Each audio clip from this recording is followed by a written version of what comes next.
Neuroendocrine cancer, unfortunately, is a kind of an unusual disease.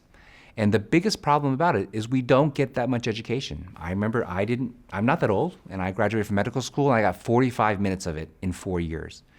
And even in my training as a resident, I only got one case in all the years of surgery training I had. So I think one of the major unmet needs for neuroendocrine specifically is actually just education and awareness. A lot of people don't know. It's very common for patients to not get diagnosed for between 3 and 9 years after their symptoms. So just making the diagnosis is very challenging. Now, don't get me wrong. If someone had diarrhea or some flushing or some abdominal pain and they went to their primary care physician's office, I would not expect them to think of neuroendocrine as their very first diagnosis. But the problem is, if you don't think about the disease, you can never treat it correctly. And so I think just a little bit of awareness from the patient's perspective and the physician's perspective, or any caregiver's perspective, is extremely important. So once we understand that neuroendocrine is here, and it's here to stay, and the numbers are definitely going up, understanding that we have to improve education, increase the number of providers, and really educate them, I think that's an important thing. But something else we should consider too is, how do we create centers that are more experienced in neuroendocrine? I always try to preach that a neuroendocrine patient should see a neuroendocrine specialist. So how do we increase that? So that comes through training, and that comes through experience, and that comes through physicians being more willing actually to work with neuroendocrine patients. So that's something that's very important. And then of course, it's extremely important for us to develop new therapies. It's very exciting because in the past few years, we've developed new things, new diagnostics, new treatments, which have significantly helped the survival of our patients.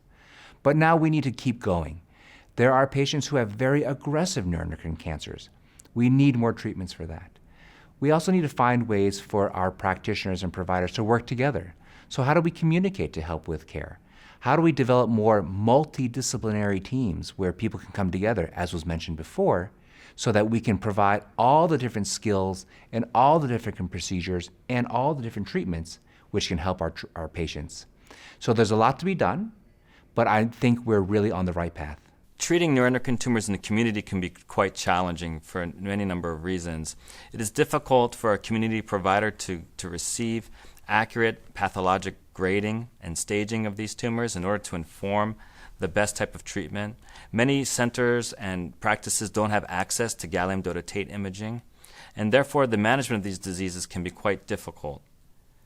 For that reason, I think more expert attention is needed for pathology and also imaging to better understand how to accurately convey the essential information to our providers in the community so they can improve the care of their neuroendocrine tumor patients. One of the large unmet needs for our neuroendocrine tumor patients who receive their care in the community is how to provide multidisciplinary care in a challenging environment.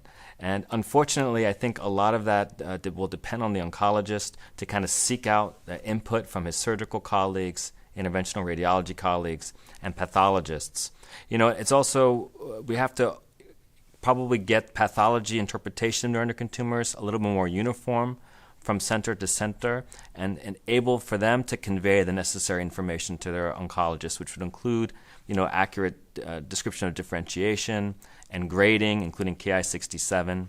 And we also need our imaging providers to be able to, when they perform a gallium dotatate scan, give the kind of important information to the referring medical oncologist. Is this a patient who has enough uptake on the somatostatin scintigraphy to recommend somatostatin analog therapy, that it would be appropriate for them to go on to receive peptide receptor radiotherapy? These are some of the, I think, general practice approaches that need to be conveyed to everyone. The one bit of advice I can give, if you have a new neuroendocrine patient, definitely be patient with them. Neuroendocrine is something that people don't really understand. And then the other thing to do is always partner with a neuroendocrine specialist. Find someone either in the region or even across the United States. Many neuroendocrine patients are definitely willing to travel. And sometimes, you just don't have the tools in your own little office to do the correct diagnostics or treatments. So definitely think about sending the patient off. The good thing is they always need your help. They always need the local oncologist for treatments, for shots, for scans, for advice, and sometimes they get sick and they still need a local doctor. So think of it more as a team effort. where you have maybe a neuroendocrine specialist who can act as a coach and kind of give advice. But most of the work is done between the local physician and the patient. And that's really the team that we need to build.